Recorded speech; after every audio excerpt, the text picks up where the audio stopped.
मन को रोकने के लिए। अच्छा, मन की गति बड़ी तेज होती है, अभी यहां अभी वहां। कुछ लोग कहते हैं कि मन मानता नहीं है, मानता है, आप लोग जानते नहीं हो। कुछ लोग मन के अधीन होते हैं, कुछ मन को अधीन कर लेते हैं, और कुछ अधीन भी होते हैं, कुछ नहीं भी। जैसे मन की 3 गति बताई है। मन होता तो एक ही है, लेकिन इसके काम 3 बता दिए। जैसे सुबह आपको 6 बजे ट्रेन से जाना बाहर, आप अलार्म मत भरिए घड़ी में, मन से कह दीजिए मुझे सुबह 4 बजे जगना है, आपकी ऑटोमेटिक आंख खुल जाएगी। ये मन का काम है। दूसरा, मार्केट में जा रहे हैं, मन ने कहा कि ये बढ़िया चीज है, खा लो, है ना मैया, चटपटी चीज खा लो, है ना, हाँ खा ले। दूसरे दिन फिर गए, यानी मन ने आपकी बात मानी और आपने मन की बात मानी, 2 काम। तीसरे दिन फिर गए, अरे पकौड़ी तो वही है, जेब में हाथ डाला, पैसा खुले नहीं है, 500 का नोट है। आपने मन से कह दी चलो अब नहीं, फिर खाएंगे। तो मन ने आपकी बात मानी और मन ने आपकी बात मानी, तो आपने मन की बात मानी। यानी हम कर सकते हैं, लेकिन करने वाला होना चाहिए। मन के माते न चालिए, मन के मत हैं अनेक, जो मन पे सवार हैं सुलाखन में से एक। जैसे आप लोगों का भी कभी कभी मन करता है, कंट्रोल नहीं कर पाते खाने पीने में, सारे काम छोड़ देते हैं। किसी भाई बंधु का ऐसा भी नियम है कि वो गुटखा नहीं छोड़ता है, क्योंकि उसने नियम बना लिया गुटखा खाना है, और जिस दिन वो छोड़ने का संकल्प ले तो कोई ऐसा नहीं जो न छोड़ पाए, छोड़ देगा। तो निरंतर कथा चल रही है। इस कथा को सुनने के लिए वेद देते देवलग, देवरात, परशुराम, विश्वामित्र, साकल, मांडके, दत्तात्रेय, पिप्पल, योगेश्वर, व्यास, पारस, छाया शुक्ल, मुनिगण, वेद, वेदांत, मंत्र, तंत्र, 17 प्राण, 18 शास्त्रे के सारे कथा सुनने के लिए आ रहे हैं, और कथा निरंतर चल रही है, और सब लोग कथा में मस्त हैं। और कथा कैसे चल रही है? भज राम नाम बंदे। समय नहीं बिगाड़ना चाहिए, आपको भी निरंतर कथा सुननी चाहिए, क्योंकि संत कहते हैं भज राम नाम बंदे, क्यों समय गवाता है। भज राम नाम बंदे, क्यों समय गवाता है। भज राम नाम बंदे, क्यों समय गवाता है। भज राम नाम बंदे, क्यों समय गवाता है। इस झूठी दुनिया से, इस झूठी दुनिया से, क्यों मोह बढ़ाता है। भज राम नाम बंदे। ताली बजाते हुए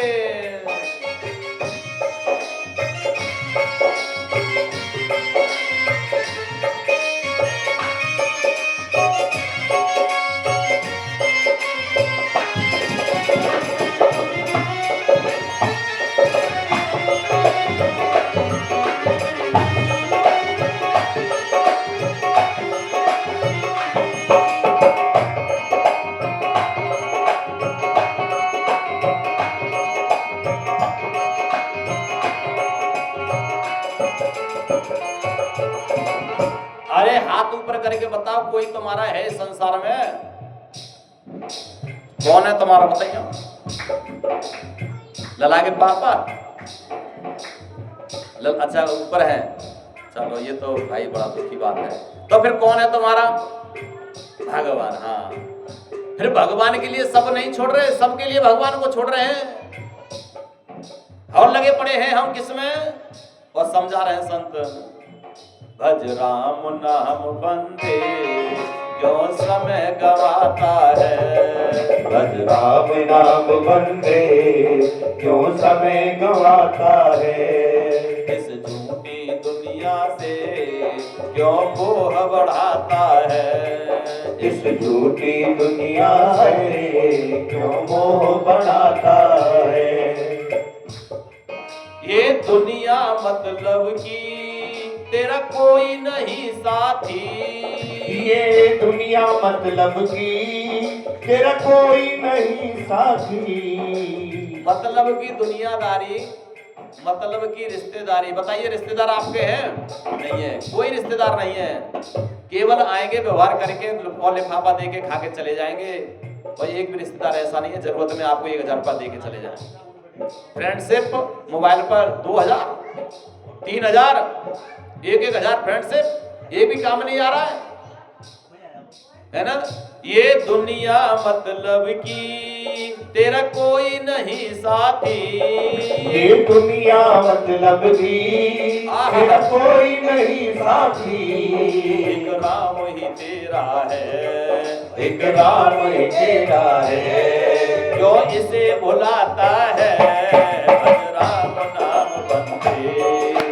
समय गवाता है भज राम नाम बंदे। राधे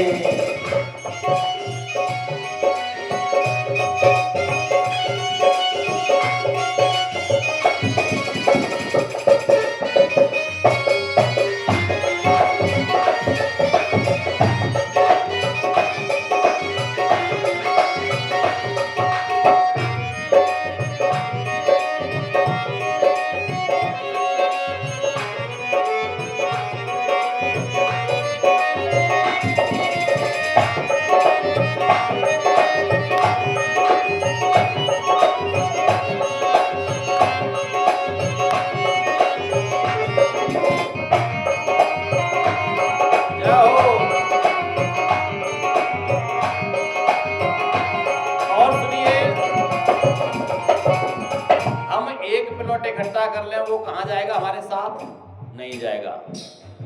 फ्रिज, टीवी, अलमारी सब कुछ मंगा लो, इकट्ठा कर लो, क्योंकि ये भक्त के काम नहीं है। दो होते हैं, एक भक्त और एक भक्त।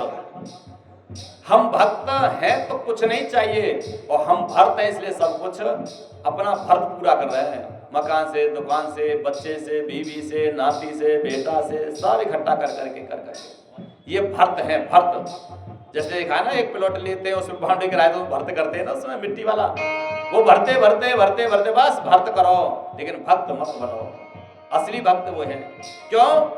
भंडार भरे धन के तेरे काम न आवेंगे। भंडार भरे धन के तेरे काम न आवेंगे। भंडार भरे धन के तेरे काम न आएंगे। भंडार भरे धन के तेरे काम न आएंगे। झूठ कपट सारे नहीं तुझे बचाएंगे।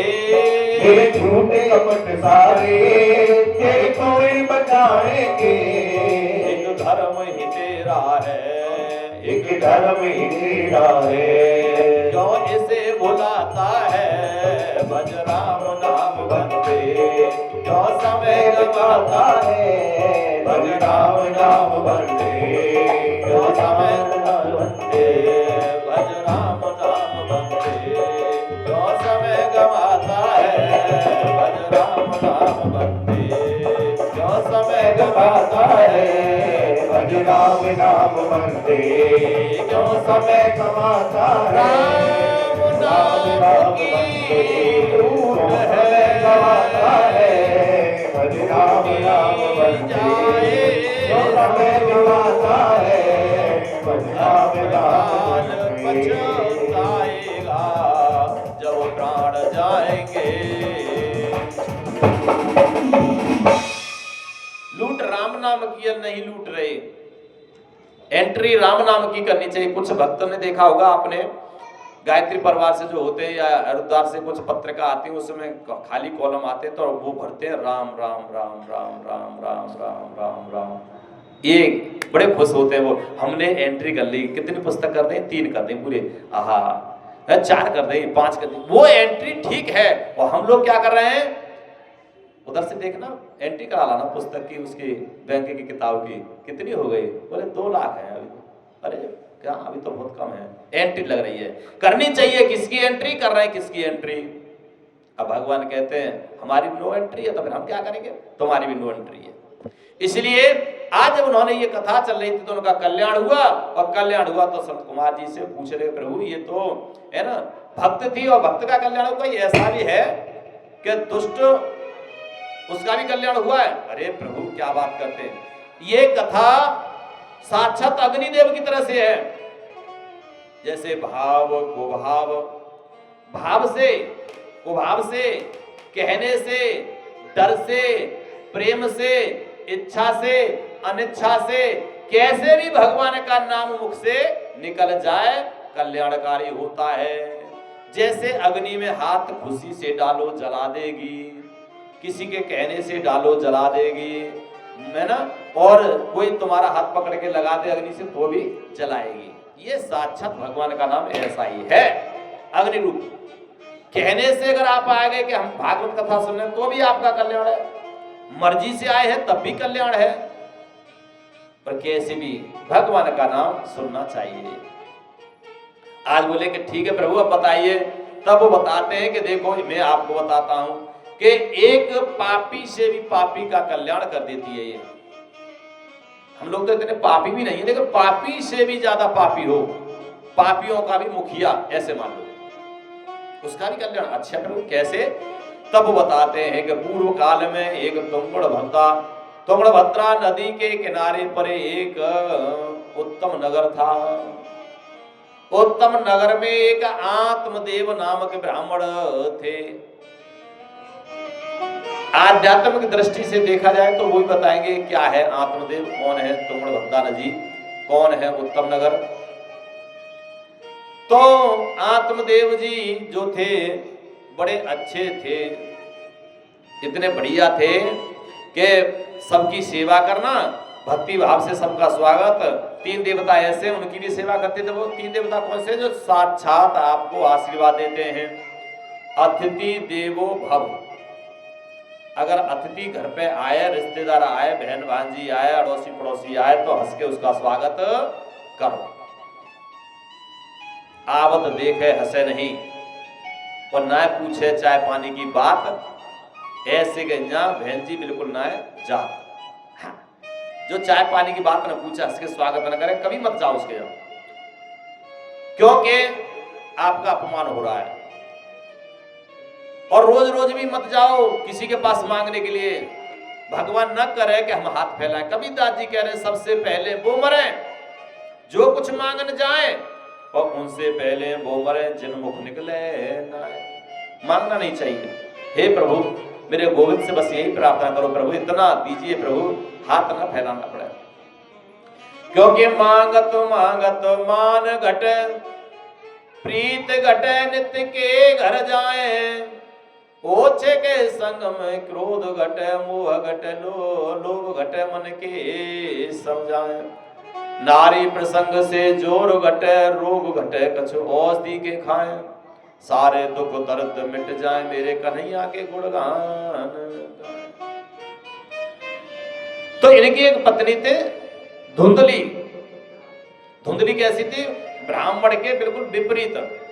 आपने देखा होगा कभी कभी अड़ोस पड़ोस में, अब यहाँ के क्षेत्र की पता तो नहीं है, लेकिन कभी कभी बहन भांजी का विदा का नंबर आता है तो कुछ पत्नियां होंगी, यहाँ हमारे क्षेत्र में तो नहीं है और यहाँ पर खुर्जा क्षेत्र में नहीं है।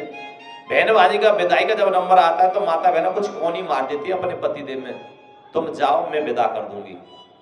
पति की इच्छा है 5-5 से 2 नोट देने की, और जीजी ने दे दिया, जीजी को दे दिया 1 नोट।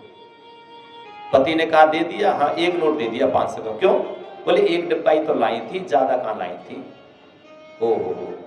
और गरुड़ पुराण में लिखा हुआ है कोई दान देवे उसे टोके ना तो वो नरक में जाता टोकने वाला। दान खुल के कभी प्रैक्टिस करके देखना, बहन भांजी सभी को है खिलाओ पिलाओ, दान करो, आपका बढ़ेगा सवाया। कंजूसी करो मत, खर्च करो, अरे ये और हो रहा है, ये और हो रहा है, ये और हो रहा है, पैसा कम हो जाएगा। आज उन्होंने देखा तो इनके कोई संतान नहीं थे। आत्मदेव बड़े परेशान थे। उन्होंने कहा कि मैं क्या करूंगा, अब जंगल में जा रहा हूं मैं, है ना, मैं रहूंगा ही नहीं यहाँ पर घर में, क्योंकि ये धुंधकारी, वो धुंधली जो है हर वक्त लड़ने के काम करती रहती है, मुझसे लड़ती रहती है। क्योंकि 2 प्रकार की पत्नियां होती हैं, एक होती है धर्म पत्नी और एक होती है खाली पत्नी। धर्म पत्नी का अर्थ होता है धर्म का काम करे पति को धर्म की शिक्षा देवे, बच्चों को भी शिक्षा डाले, दौरानी जेठानी, देवर, जेठ, बहन, भांजी, अड़ोसी पड़ोसी सबसे प्रेम करते हुए पूरे परिवार को स्वर्ग बना दे, उसे कहते हैं धर्म पत्नी। और एक होती है पत्नी, जो यहाँ तो नहीं होंगी खैर कोई, पा माने पति, ता माने तनी तनी, पति पे भी रहे हमेशा तनी तनी, है ना। हाँ, खुरजान तो ना है ना कोई ऐसी, हाँ खुरजान तो सब अच्छी है। तो धर्म पत्नी इसी तरह से, अच्छा धर्म पत्नी बनना भी ऐसा नहीं है कि हर कोई बन जाए, ये भी सरस्वती मैया की कृपा होती है तब बन पाते हैं, प्रभु की कृपा। सरस्वती मैया भी अपनी तीन कृपा, तीन दृष्टि डालती है। एक दृष्टि उस पर डालती है जहां वो बोलेगी वहां पर फूल बिखर जाएंगे, सब स्वागत सम्मान करेंगे, देखो ये बहू कितनी अच्छी है और कितना मीठा बोलती है, ये पहली कृपा है। दूसरी, हम और आप बोल रहे हैं। तीसरी, जहां बोले सामने वाले को ठेस पहुंचे, लड़ाई हो जाए, दुख हो, है ना, ये तीसरी कृपा है। तो आज धुंधलकारी जो धुंधली है उसने ऐसे ही थोड़े लड़ती झगड़ती रहती, पति देव छोड़ के चले जा रहे हैं। चलते चलते जंगल में पहुंचे। अब वहां सोचे मैं क्या करूंगा, तो एक महात्मा जी दिखाई दिए।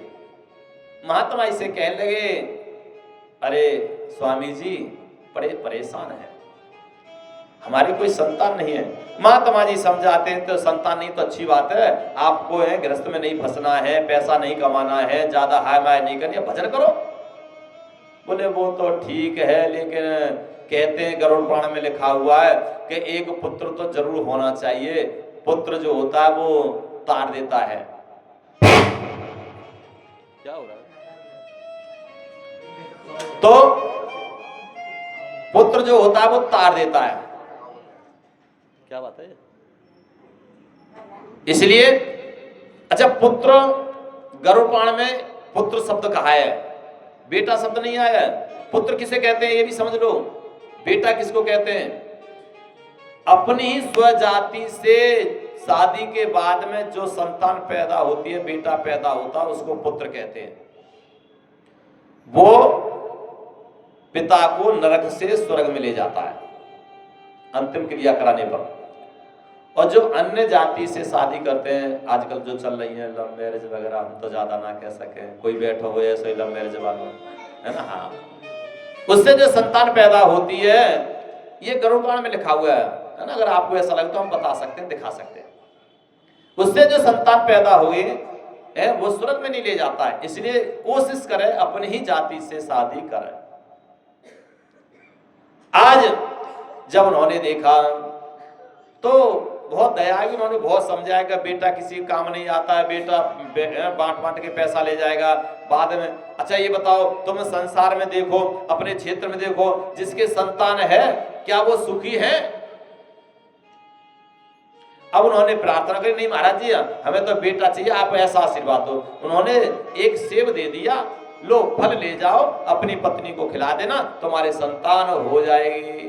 पहले महात्मा संत ब्राह्मण तपस्या करते थे, इनके पास में बहुत शक्ति होती थी, अगर दे दिया ना फल और कह दिया कि जाओ तो संतान हो जाया करती थी। आजकल भजन करते नहीं है, तपस्या करते नहीं है, माला जपते नहीं है, अच्छे काम करते नहीं है, अब भक्ति करते नहीं है, तो शक्ति कहां से आएगी? है ना। हम तो समझ रहे कि बच्चे की शादी नहीं हुई आपत्ति आ गई, किराए का मकान है तो आपत्ति आ गई। जबकि राम जी ने पूछा हनुमान जी से जब लंका में गए थे कि अरे हनुमान जी आपको कोई आपत्ति विपत्ति तो नहीं आई? तो राम जी से हनुमान जी कह रहे हैं प्रभु आई। कब आई? तो राम जी कह रहे हैं कब आई? हनुमान जी कह रहे हैं कहे हनुमंत विपत्ति प्रभु सोही, जब तब भजन सुमिरन होई। राम सिया राम जय जय राम, राम सिया राम जय जय राम।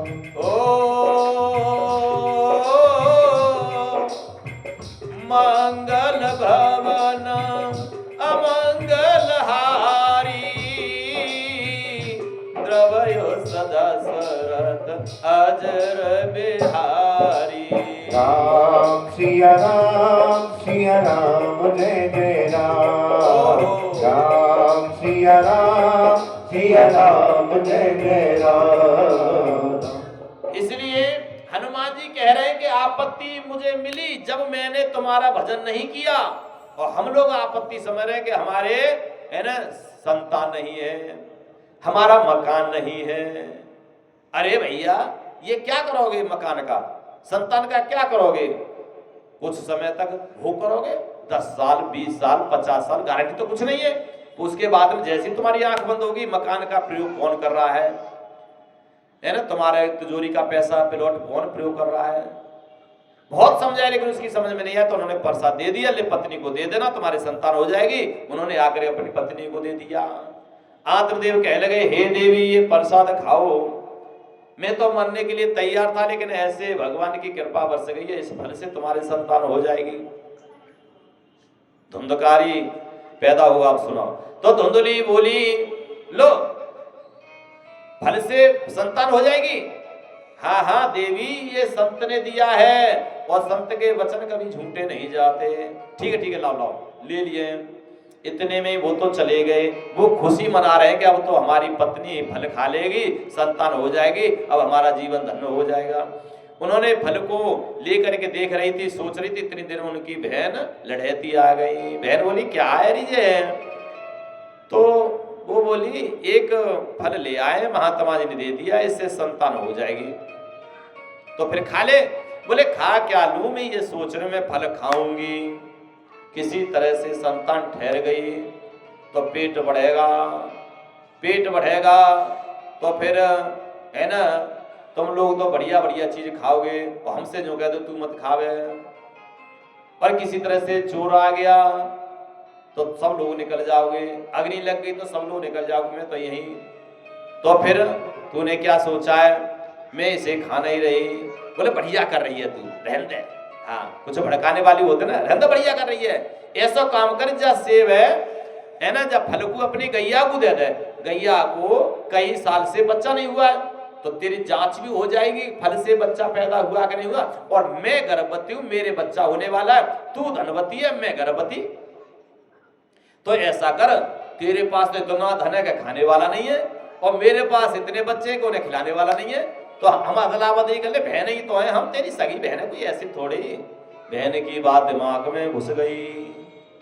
उन्होंने कहा, ये ठीक है।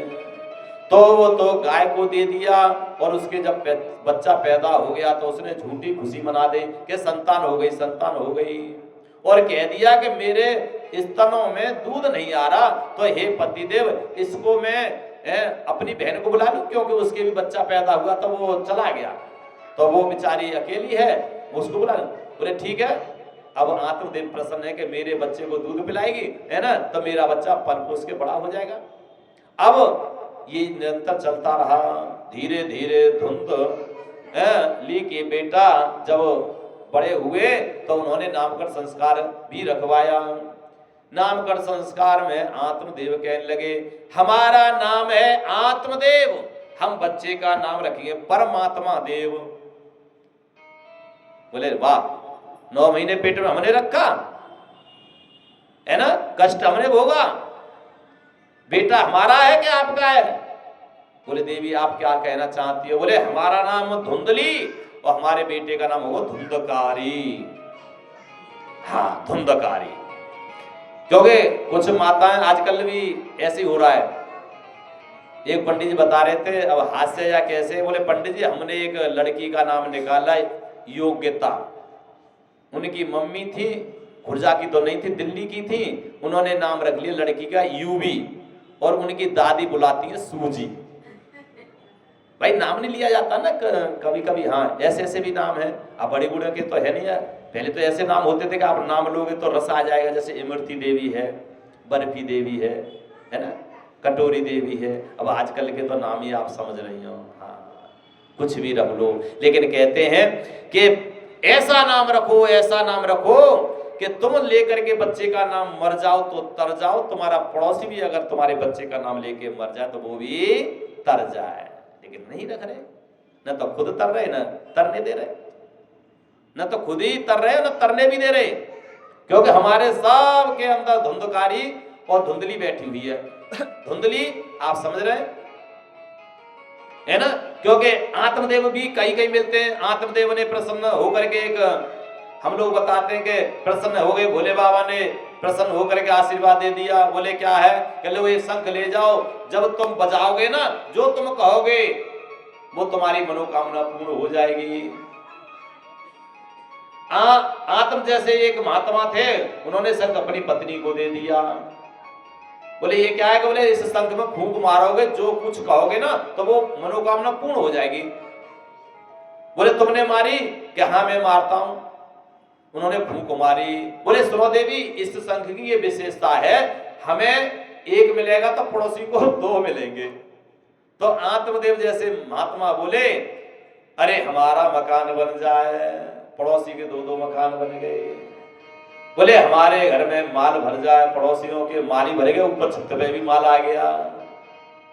आत्मदेव बढ़िया काम कर रहे हैं। लेकिन धुंधली बोली तुम्हें बिल्कुल होश सुनाए, ऐसे मांगत है, लाओ शंख मैं मांगू, तुम जाओ यहां से। शंख देवता, हाँ है ना, पड़ोसियों को डबल क्यों मिल रहा है, अरे ऐसा मैं मांग रही हूं वो दो, मेरी एक आंख फूट जाए। पड़ोसियों की दोनों गई। तो धुंधकारी और धुंधली हमारे यहाँ भरे पड़े हैं, अपने दुख से दुखी नहीं है, दूसरों के सुख को देख करके ज्यादा परेशान है, इसलिए हम लोग दुखी हैं। आज उन्होंने कहा बेटे का नाम धुंधली रखा जाएगा और धुंधकारी मेरे बेटे का नाम होगा। धुंधली ने साफ कह दिया। बोले ठीक है। धीरे धीरे बड़े हो गए और जो गाय जो थी उसके भी बच्चा नहीं हुआ था, लेकिन फल खाने से उसके बच्चा हो गया। पूरा मनुष्य का है गाय, केवल गाय है ना, जो कान है वो गाय जैसे हैं। तो आज उसका नाम रख दिया गौ कड़क महाराज। धीरे धीरे आज गौ कड़क कैसे हैं, गौ कड़क पंडितो ज्ञानी धुंधकारी महाखल। धुंधकारी मूर्ख है और गौ कड़क महाराज ज्ञानी है। उन्होंने बहुत समझाया, पिताजी आप भगवान का भजन करो, लगे रहे, कष्ट हुआ, फिर समझाया। पिताजी चले गए तपस्या करने के लिए। धुंधली बेटे को प्यार करने लगी। धीरे धीरे गौ कड़क जी तपस्या करने के लिए चले गए। धुंधकारी बड़े हुए, पैसा मांगे, नहीं दिया, छीना झपटी करी, नहीं दिया तो माँ में डांट लगाई, फटका लगाई, मार भी लगाई। धीरे धीरे पैसा सब साफ कर दिया। दुखी हो करके मैया निकल गई। सो भैया अंधेरे में जा रही थी तो एक कुआं में गिर गई और धुंधली जो है मर गई।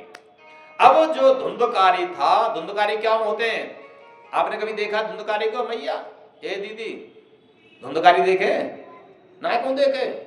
ये तुम्हारे अड़ोस पड़ोस में मोहल्ला में तो ना होंगे शायद, बहुत दूर चले जाओ बिहार में होंगे।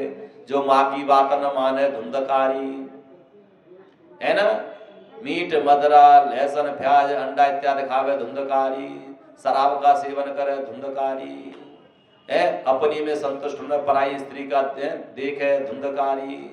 अपने में संतुष्टि नहीं है वो, उल्टे सीधे कामों में, तो धुंधकारी सब भरे पड़े हैं।